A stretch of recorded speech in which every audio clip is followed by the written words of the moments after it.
You are listening to Palucci Performance Podcast, and here is your host, Ray Palucci. Hello everybody, and welcome to the new episode. I'm Ray and I'm your host, and let's go straight to today's topic. The only source of knowledge is experience. Albert Einstein said that. You thought I was going to say it? No. Well, I did say it, but it didn't came from me. As you guys may notice, we will talk about experience. What experience means. How can we use experience in our favor? Well, I don't think that needs a lot of attention. So let's go straight to what I think it's best and how can we become more experienced in our field. So in my opinion, experience is the key to success. Okay? Experience is a confident builder. I don't know if you guys went sometimes in an exam and you felt like you were not going to end up doing well. Why? I mean, because of the experience that you put on that exam. What I want to say is that because you didn't study hard enough, you didn't have experience on that field, on that area, on that project. That's why you didn't have that confidence. So to build our confidence, it's not just going in front of the mirror and just saying nice words to yourself. It's about spending time on your craft, becoming a master of your craft, correct? So you need to spend as much time as you can toward that field in order to become confident and have that authenticity from your confidence inside of you.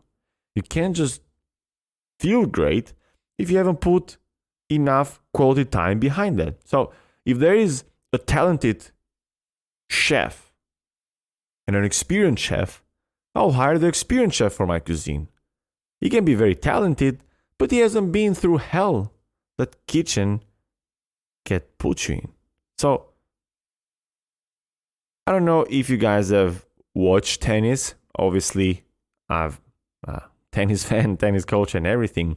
But there's so many times where we would see young talent tennis players rising up, winning a tournament or two, or winning some matches, and everybody think that they will conquer the world, they will become the next number one, which in so many cases has happened.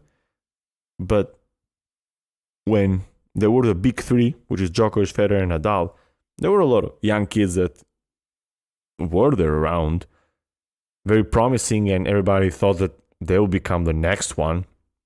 And every time they would go into those big stages and they'll face one of these guys, most of the times, either Djokovic, Federer, or Nadal won those Grand Slams. Why is that?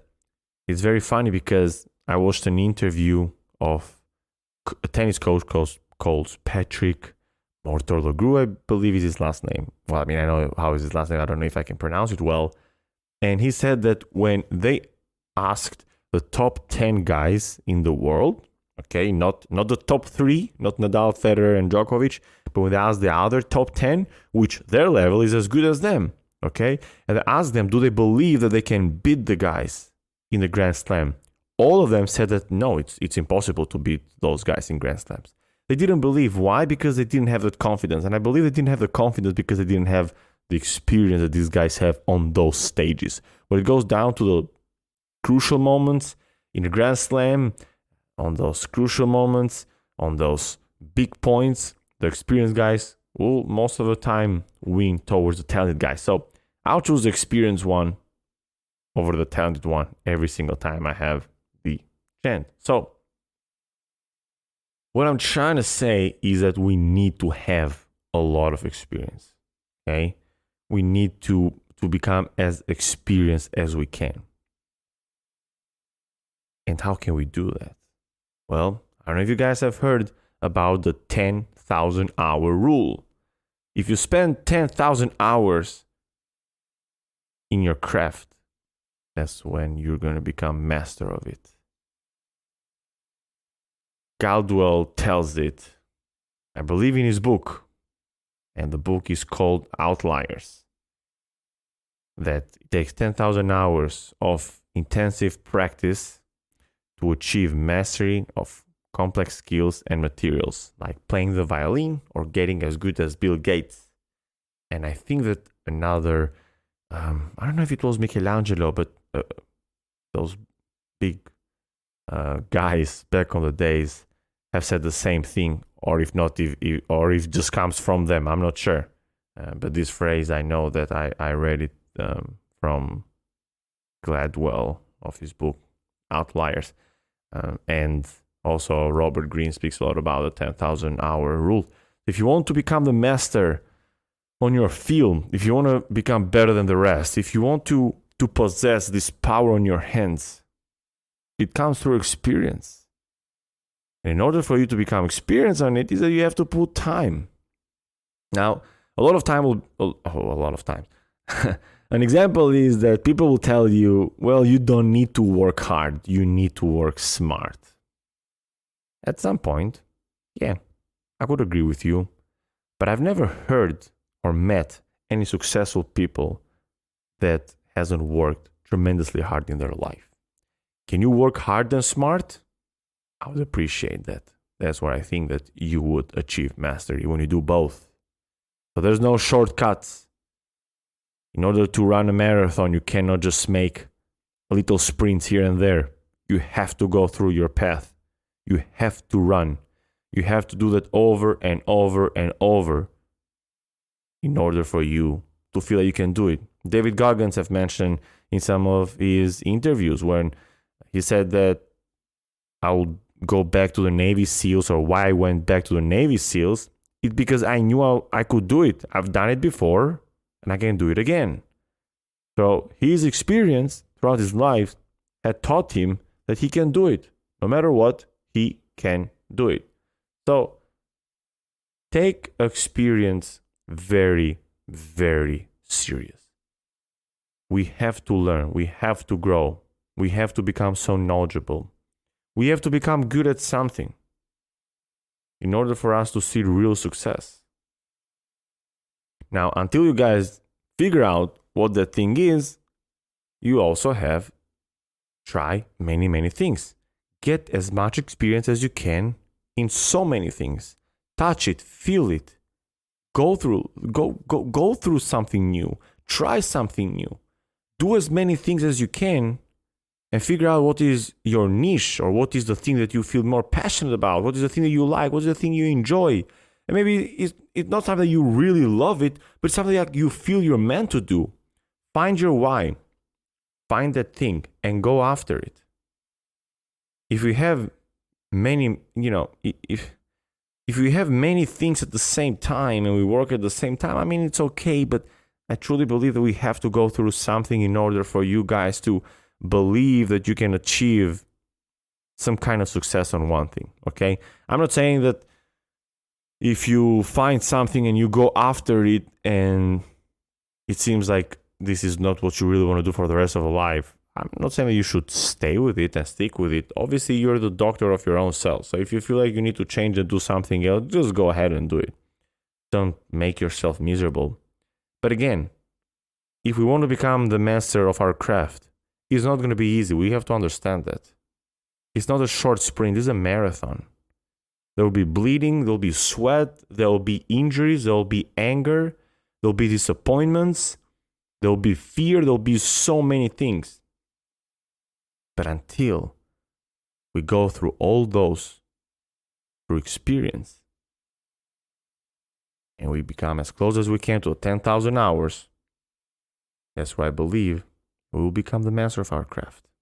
And the experience will help us, okay? Now, let me show you a tip. Because maybe you guys will say like, okay, I haven't found my niche. If you have found your niche, good for you. I had found my niche since I was 6 years old. I was a very athletic person. Somehow I got introduced to tennis. I sticked with it. There was many times that I wanted to quit tennis. Many times I wanted to quit tennis. I tried many sports, but I stayed with it. Now, I know I've spent more than 10,000 hours because right now I am 27 and I've started tennis 6 years old as well. It's like 21 years that I'm around the sport of tennis. Not as much, majority as a player, not as a coach, but I'm getting there. I believe one day I'll have more years of coaching than playing. So I've mastered my craft, but that doesn't mean that I'm not learning and progressing and trying to develop. The moment that you stop learning, the moment that you stop receiving new information and trying to get more knowledge regarding that area, that's the moment you have stopped growing. That's the moment that you are not going to grow after that, okay? So let's say that you haven't found your craft. As I've said, that you haven't found your niche, the thing that you love, and you're doing other things. First thing that you have to understand is that you have to try new stuff. Now, for many people, that won't be easy. Why is that? Because us as humans, we always want to be right. We want to become victorious. We don't want to be losers. We're winners. So for us to try something new, it takes a big courage from us. Why? Because most likely we will fail. If I go right now and try to play basketball, even though I'm very athletic, I would fail. I would look like I don't know anything about sport. Because I haven't tried that. I haven't played much basketball. I'm not good at it. Or if it's for painting, if I can try to draw a house, will look like somebody 3 years old did it. Okay? So for us, it takes so much power to try new things because we don't want to try new things. We don't want to try new things because we're afraid to fail. We are afraid to look bad on other people's eyes, and we also are afraid to look good on our eyes because we'll look like losers. We'll look like people that were not worthy. So in order to overcome this fear is to first make peace with yourself that failing, it's okay. It's okay to fail. And for matter of fact, in order for you to have as much experience and to grow is that you have to fail. You either win or learn. There's no failure there. Failure is just a word. There's no bad experience or good experience. Experience is experience. So please, please, please, embrace failure. Look at a failure as an opportunity for you to grow. If you fail and you get back up, be so happy because so many people won't get up. I read a book from Tony Robbins. I've read all his books, and I don't know where I read this story, but there's a story in one of his books where a lady becomes so successful. I think she has a cosmetic industry or something. She comes from a normal family. No big money, no big goals or anything like that. But she started having a huge ambition for herself when she grew. And the reason that she became one of the biggest cosmetics companies, the way that it was written on the book, and the reason why she became so successful, rich, and powerful, and fearless. So you look at her eyes look like a lioness, like she's so eager for success. I say that because I didn't also read the book, but I watched the video of her after I read the book. But I'm taking the story from the book. She became fearless. She tried so many times. She failed so many times on her craft until she succeeded and was one of the best. But how did she become so fearless? When she was young, at a very young age, I believe from the age of 6 and until 12, 13, 14, like those important years when she was a kid. Every time they would go for dinner or they'll sit for dinner at the dinner table with her parents, her father would ask her, "Okay, hon, tell me, where did you fail today?" And if she hadn't failed at something, her father would be mad or sad, would be disappointed. And of course, all the young kids want their parents to feel good about them, to feel happy, to make them proud. So in order for her to make her father proud, she had to fail at something. There'll be times that she'll go to the dinner table and she'll be like, Dad, you know what? He will be like, "Tell me, hon, I tried baseball today and I sucked at it. I was so bad that you can't even imagine." And he's like, "Way to go, girl. Good job. You tried that? You failed like that? So pretty. Nice." And she would fail over and over and over. And that's why she overcome the fear. That's why she wasn't afraid of failing, because she made failure a normal thing. Now, maybe you're not 6 years old or 14 years old, But that doesn't mean that if you're 20, 30, 40, you cannot fail for the next 2 years. Go out there and fail at everything you can. Try new things. Are you shy to talk to a boy or to a girl? Well, just go in the club and start meeting new people and talking and fail and get rejected. Because more time you get rejected, more time you fail. That's how you're going to see failure as a normal thing. And more times you failed, now you're going to see failure as an opportunity to grow and to learn something new or to know what doesn't work for you. And then hopefully one day you'll find your craft, the thing that you want to do, the thing that you're passionate about. And when you do it, just go after it. Spend time, hours, and become a master of it. And the experience you put behind it will help you to succeed and achieve the goals that you have. You can be emotional again, right? That's okay, because I truly care about this topic. And while I'm speaking to you, I'm thinking about myself in tennis, and I'm thinking about me, how to improve and to grow more, and how I can fail more, how I can try more things. As much as I'm helping you guys and learning and sharing my knowledge with you, I'm also trying to learn from myself and remember those things, because we're all humans. I'm not perfect. I'm not better than you. I'm also learning in progress. So even for me, this first podcast is an experience. Thank you so much for being here, guys. I truly appreciate your time. And if this was helpful for you, I'm glad.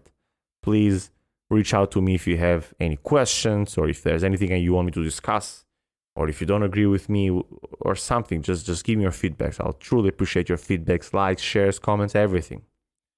Again, thank you so much for your time, because I know time is a precious thing for everybody. And until the next episode, you guys stay blessed.